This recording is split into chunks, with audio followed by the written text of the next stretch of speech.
and I'll be that change agent. What I want to talk to you about today is, how old are you guys? 13. Okay, so that age, good. When I was your age, I would have done anything to hear what I'm going to tell you guys today. It would have changed my life. What I'm going to tell you and what we're going to go through today is what it means to have a relationship with yourself. Now, you already probably have an idea, and I can see that you've already started working on this. But what I want to tell you is that the kinder you are to yourself, the more supportive you are of yourself, the better the relationship you have, the more encouraging you are of yourself, the better that relationship you have with yourself makes the foundation for the relationship that you're going to have with other people. And so if you have a great relationship with yourself, that builds your ability to have great relationships with other people. And if you have great relationships with other people, your life will be great. Doors will open for you. People will offer you things that you could never have asked for.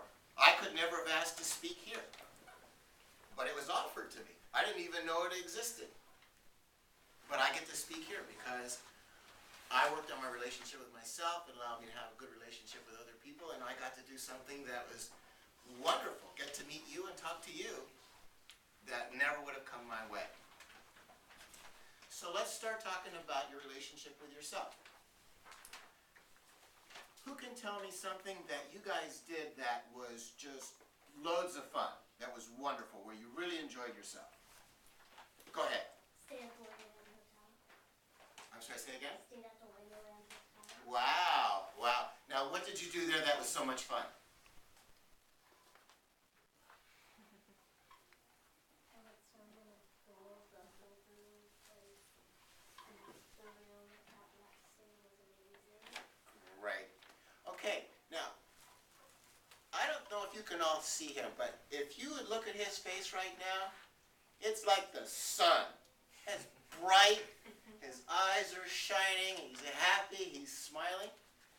Yes? When I went on a cruise, to Europe, Uh-huh. And what happened there that was so wonderful? I met a friend, and I bought a video game. All right, you made a new friend, and that was a wonderful thing. Yes? I went to Hawaii. Uh-huh. And what happened there that was so wonderful? It was at Christmas time, so we went and we saw 10 movies in 1 week. So you went to the movies. All right, so you all have things that you've done that are wonderful. Well, one of the ways that we support ourselves is that we remember the things that we do that were wonderful, that make our eyes shine and make us smile, make us happy. And we remember that, and when there's an opportunity to do more of that, we take it. And that's part of supporting ourselves. Another part of supporting ourselves, you guys were just working on, when you make a mistake. Okay, some people, when they make a mistake, get upset with themselves. Say, oh, I shouldn't have made that. I made a mistake. The other day, I wasn't paying attention and I fell down the stairs. Not too bad, just hurt my finger a little bit. And I was upset with myself because I said, I should have been paying attention. And then I let that go, just like what you were talking about, right? Let those emotions go. And I said, what am I going to do? And one thing that you can do when you make a mistake is you can remind yourself that you are an amazing person. And that if you learn from that mistake, more of that amazing person that you are can come out.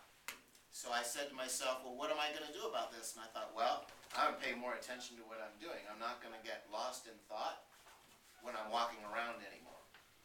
Okay, so that's one way that you can pay attention. Let's see. Other things that you can do to build your relationship with yourself. When you're afraid. Tell you a little story. I was backpacking one time, and I was coming up on this pass, and there was loose gravel. And every time I took a step up, I slid back.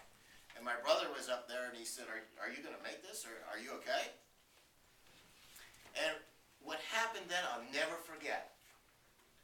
said, I'm afraid, but I can do this. And as soon as I said I was afraid, I had the strength to get up on top of that ridge.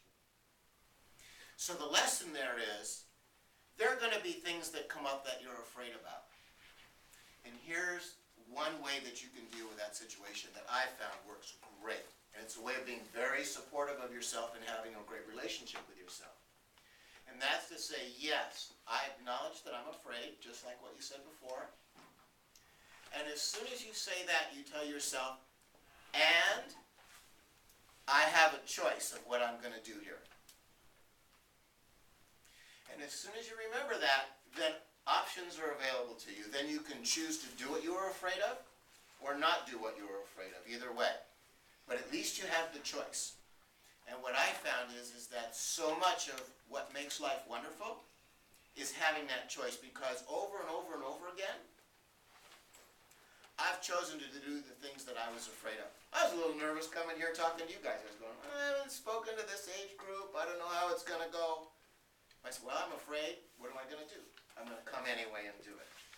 But if you don't acknowledge that you're afraid, it ends up, in many cases, paralyzing us so that we can't move. We're stuck. So it's great. It's very supportive of ourselves to acknowledge when we're afraid. Encouraging ourselves. Who here knows what one of their really great talents is? Yes? Art. Okay, you're a great artist. Good. Excellent. Singing. Singing. Good. Good. So when you know what your talents are, you could focus on developing them. So that's part of having a good relationship with yourself, is saying, I'm a good singer, or I'm an artist. And then you give yourself opportunities to develop your singing and develop your art. So it's part of having a supportive relationship of yourself is acknowledging, giving yourself credit for what you're really good at, and then building on that. So once you practice these, and they never go away. I'm 58 years old, older than probably all of your parents. And I'm still practicing this. It goes on forever. You could always get better at it. But the more you practice it, and the more you make it a habit,